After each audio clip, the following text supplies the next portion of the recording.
What if we say that the reason why South Africa has brought Israel to the ICJ is not Palestine only? Well, whatever Israel is doing with Palestinians and the people of Gaza is not much different than what it did with black South Africans during the apartheid era. But how is it possible? Did Israel really have a hand in the tribulations black South Africans had to go through? Today, most people believe that the reason why South Africa is suing Israel is due to Palestinians. However, the true reason is that South Africa is seeing Israel doing what it did against black South Africans. Historically, whenever the apartheid white government of South Africa needed weapons to use against black South Africans to suppress them, Israel used to be among the top suppliers. But what's more, that has stayed hidden until now. Let's find out. The establishment of the State of Israel coincided with the implementation of the racist apartheid regime in South Africa in 1948.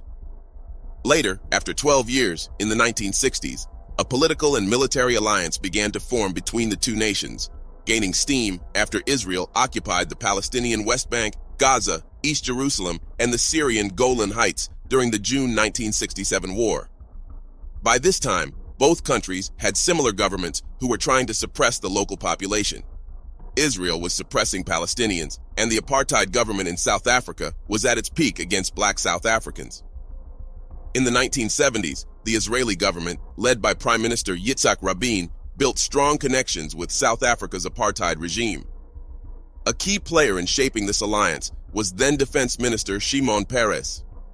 Despite Peres publicly denouncing apartheid, he played a crucial role behind closed doors in creating an alliance that supported the apartheid regime, even as much of the world was turning against it due to its racist policies. In November 1974, after a secret visit to Pretoria, Peres communicated with South African officials, praising the vitally important connection he had helped establish between the two nations.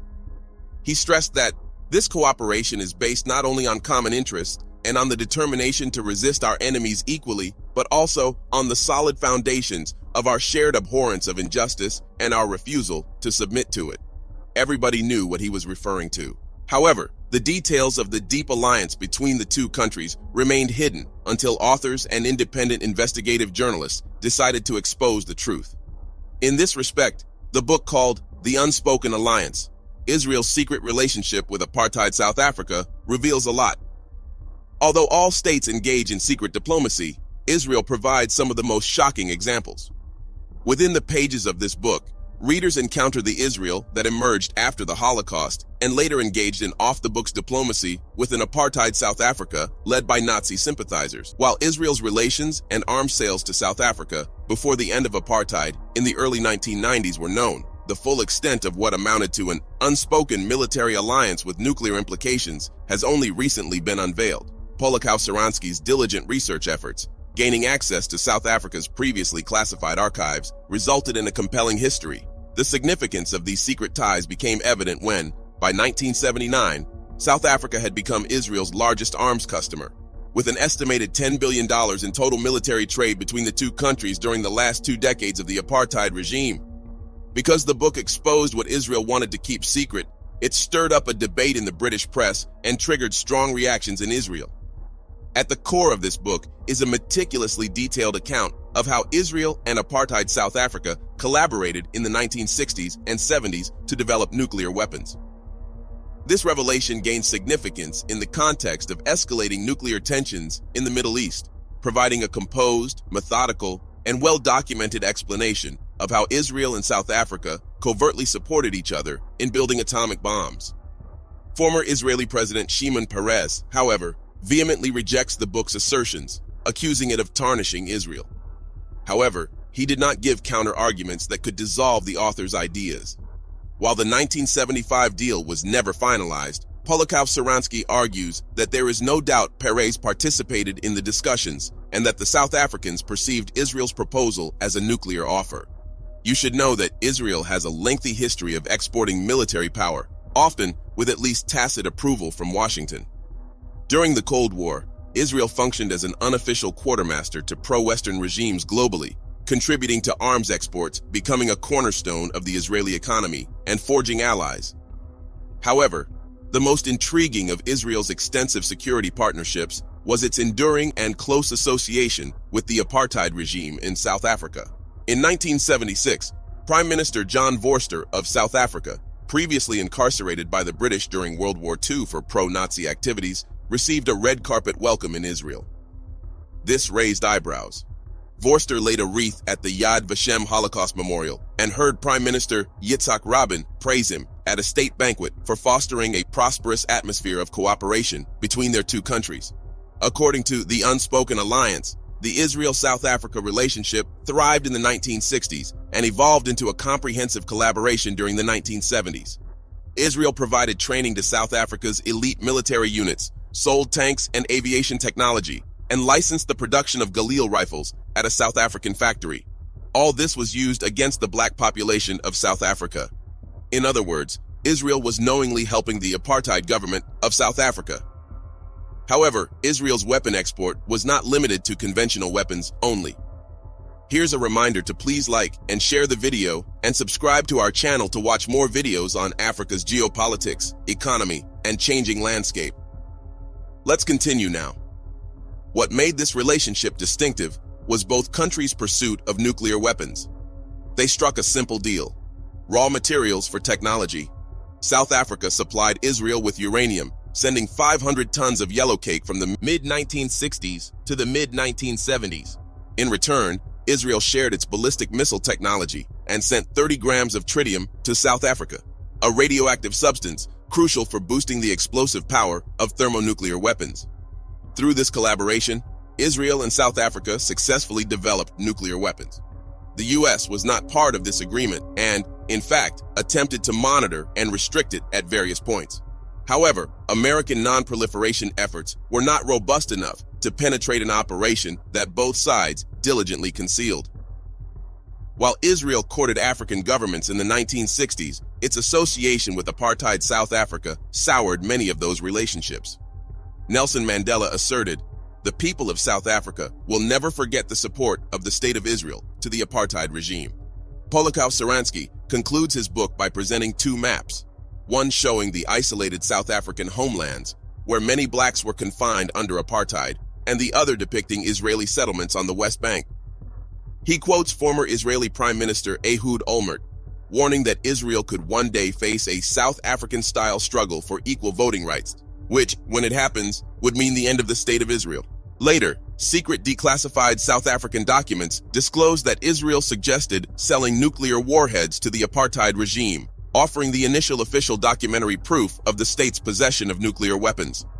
The top-secret minutes of meetings between senior officials from the two countries in 1975 revealed that South Africa's defense minister, P.W. Botha, requested the warheads, and Shimon Peres, then Israel's defense minister, replied by offering them in 3 sizes. The two men also endorsed a comprehensive agreement governing military ties between the two countries, including a clause defining that the very existence of this agreement was to remain secret. Unearthed by American academic Sasha Polakau Saransky during research for a book on the close relationship between the two countries, the documents provide evidence that Israel possesses nuclear weapons. What's more, Israeli authorities sought to prevent South Africa's post-apartheid government from declassifying the documents at Polakau Saransky's request. The revelations could be embarrassing, undermining Israel's efforts to present itself as a responsible nuclear power, particularly in contrast to countries like Iran, often deemed untrustworthy. A spokeswoman for Peres dismissed the report as baseless, asserting that there were never any negotiations between the two countries. She did not comment on the authenticity of the documents. But the truth is that South African documents indicate that the apartheid-era military sought the missiles as a deterrent and for potential strikes against neighboring states. The apartheid regime was keen on the Jericho missiles fitted with nuclear weapons as a means of delivering such warheads. What's more, the documents confirm accounts by a former South African naval commander, Dieter Gerhard, who, following his release with the collapse of apartheid, disclosed an agreement between Israel and South Africa called Chalet. It involved an offer by Israel to arm 8 Jericho missiles with special warheads, believed to be atomic bombs. Israel pressured the then South African government not to declassify documents obtained by Polakau Saransky, citing sensitivity, especially regarding the signature and date of the agreement. However, the ANC government handed over the documents with minor redactions, stressing a lack of concern about protecting the apartheid regime's old allies' dirty laundry. But why did Israel support the apartheid government? Throughout the Cold War, both nations grappled with international isolation due to their dirty actions at home. Israel faced hostility from Arab nations, and South Africa drew condemnation for its apartheid policies. This shared predicament prompted the formation of an alliance as the two nations sought common ground amid their isolation. A shared perception of common threats, particularly from liberation movements such as the African National Congress and the Palestine Liberation Organization, brought together Israel and the apartheid regime. Concerns about the spread of communism motivated them to counteract the influence of these movements, which they perceived as aligned with Soviet interests. Economically, Israel's support for South Africa had dimensions related to the Arab economic boycott it faced. Seeking alternative trading partners, Israel found in South Africa a market for its goods and technology, fostering economic exchanges that benefited both apartheid nations. Faced with international isolation and criticism for their policies, Israel and South Africa developed a sense of empathy. This shared experience contributed to the establishment of diplomatic and covert ties between the two nations. Do you think that South Africa should add additional charges against Israel in ICJ, given that Israel was involved in ethnic cleansing in South Africa? Did you know earlier that Israel was one of the biggest supporters of the apartheid government in South Africa? In the comment section right below, let us know your thoughts on what South Africa should do to settle the scores with Israel. Do you want to watch more videos like this one? If yes, subscribe to our channel and press the bell icon next to it. We have decided to bring videos on something nobody talks about: African politics, economy, and increasing power. Thanks for watching, and until the next video, stay tuned. Tell us what you think in the comment section. Like and share the video, and subscribe so that you don't miss any of our African videos. It's the best way to support us.